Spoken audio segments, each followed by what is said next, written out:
Maserat Ktuvot, résumé du Daf Samerchet. Il me raconte quelques histoires de tzedaka que les grands chachamim faisaient, comme par exemple Rabbi Abba, qui lâchait derrière lui des bourses d'argent en passant entre les pauvres, tout en surveillant d'un coin d'œil que les ramaïm, les trompeurs, ne viennent pas s'en servir, en profiter. Une fois, raconte la Gemara, Rabbi Hanina a envoyé un pauvre de la tzedaka avant Shabbat. Il a demandé à sa femme un jour de lui envoyer, de lui donner l'argent.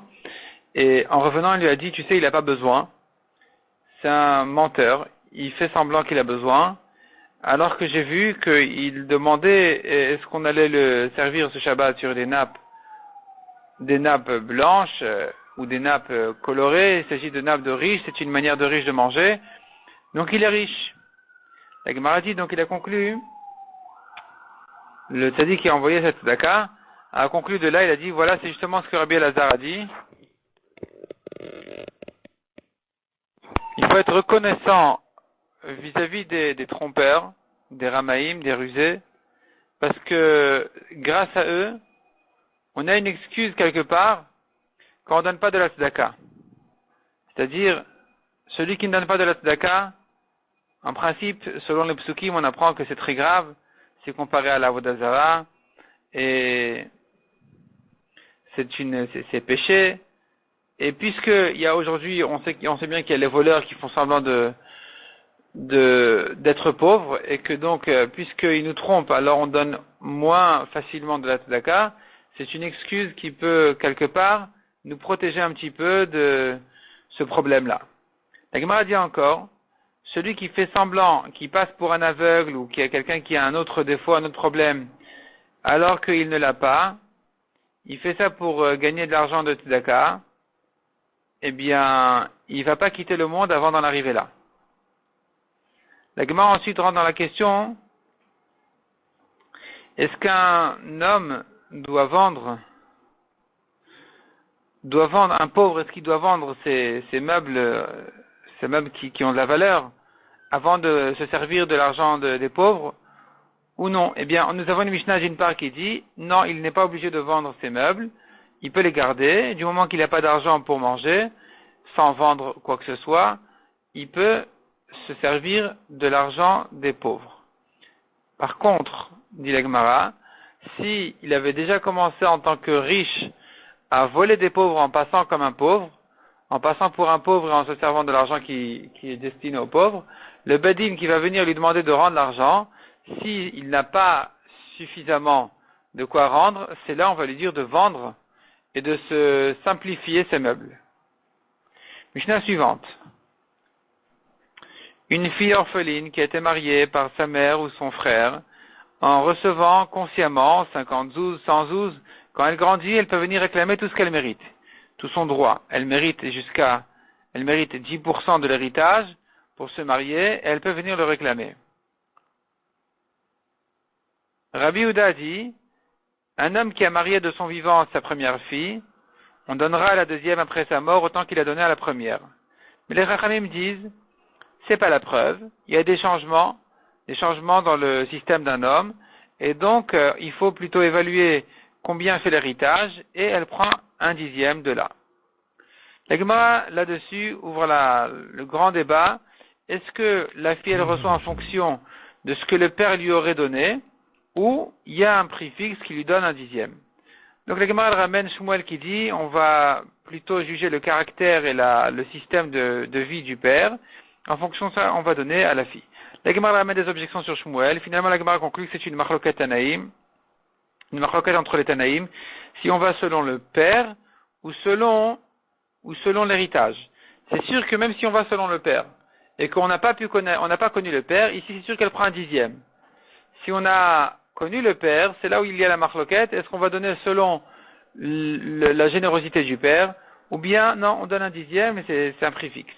La Gemara dit maintenant, quand tu donnes 1/10, imagine-toi qu'il y a un garçon et 10 filles. Comment il fait? Le garçon, il va tout perdre parce que les filles, elles ont reçu 1/10. C'est pas logique. Répond la Gemara, non. Ici, si elles se marient une après l'autre, elles prennent chacune 1/10 de ce qui reste. Si elles se marient tout ensemble, alors on calcule combien de pourcents elles auraient pris si elles s'étaient mariées une après l'autre, en prenant chacune un dixième de ce qui reste, et ensuite elles se partagent équitablement. La Gemara ensuite dit, une fille jusqu'à quel âge elle a le droit à cette parnassa, à ce dixième là pour se marier?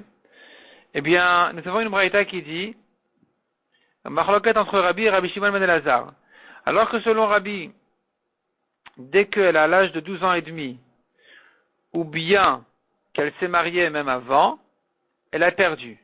Elle a perdu ses droits de nourriture, elle n'est plus nourrie, mais elle n'a pas perdu ses droits de mariage. Elle peut prendre son dixième, même si elle a passé l'âge des 12 ans et demi, ou même si elle s'est mariée sans recevoir, sans toucher d'argent.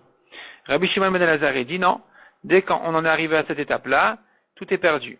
Elle a perdu aussi bien ses maisonnotes, donc sa nourriture, que aussi l'argent de son mariage. Si elle ne l'a pas pris tout de suite, c'est fini. Ou bien qu'elle a passé les 12 ans et demi, c'est fini aussi. Donc qu'est-ce qu'elle fait pour ne pas perdre son argent alors qu'elle ne s'est pas mariée avant l'âge de 12 ans et demi? Elle a qu'à payer quelqu'un qui veut bien se marier avec elle pour un petit moment. Et dans ce cas-là, et à ce moment-là, elle pourra récupérer son dixième. Et ensuite, elle se le quitte, elle prend son guette, elle s'en va. La Gemara ensuite dit, quelle est la halakha? La halakha, elle est comme Rabbi, qui a dit que elle n'a pas perdu son dixième. La Gemara rentre là-dessus dans les détails, si elle a perdu son dixième ou pas. Donc on a dit qu'elle n'a pas perdu a priori son dixième, même si elle a passé les 12 ans et demi. Et la Gemara, elle ramène là-dessus une objection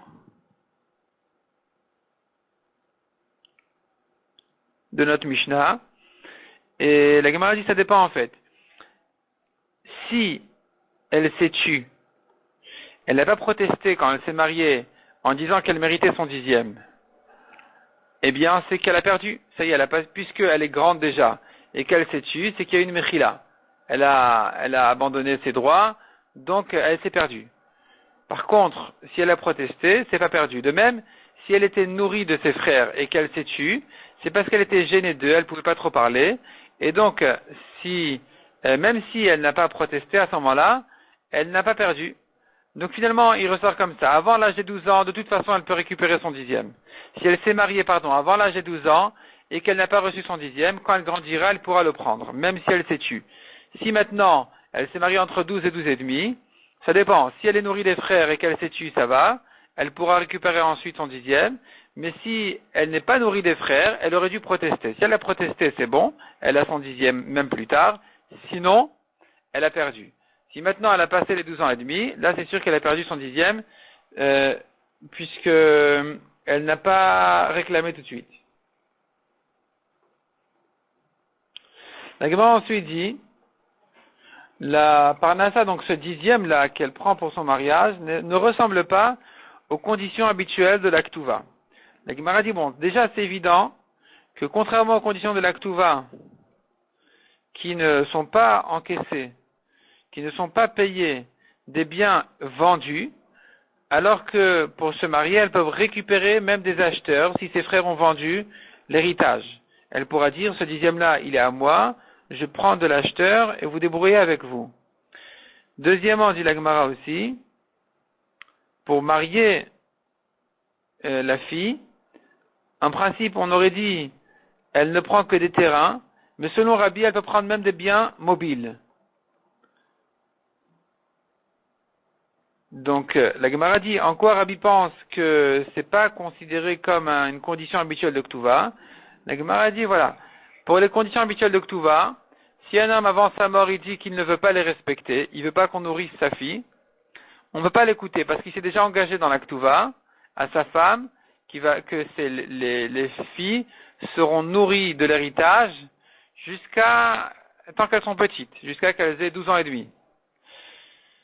Et donc, même si avant sa mort, il dit « je ne veux pas qu'elle soit nourrie de l'héritage », on ne va pas l'écouter, il est déjà engagé. Par contre, s'il dit « je ne veux pas qu'elle soit mariée, je ne veux pas qu'elle se marie sur l'héritage, sur le compte de l'héritage », là, on peut l'écouter, puisqu'il n'est pas engagé dans la Ktuva, ça ne fait pas partie des conditions de la Ktuva, donc on doit l'écouter, elles ne prendront pas de l'argent de l'héritage.